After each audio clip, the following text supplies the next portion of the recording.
Guys, repair na naman tayo ng Samsung A71. Overcharge ang problema niya. Madali lang mag-lowbat ang battery. Nasobrahan sa charging. So, dahan-dahan natin buksan yung likod. Baka matamaan yung flex. Ayan na, natanggal na. And then, sunod natin tanggalin yung mga screw para sa cover ng back housing niya.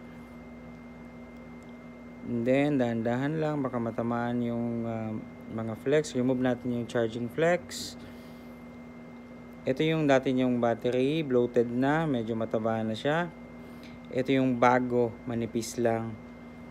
So, problema na ito, overcharge. Kaya, testing natin kung nagcha-charge sa bagong battery. Ayun, nagcha-charge na. And then, balik natin yung mga screw at yung back housing niya. And then, balik din natin yung cover niya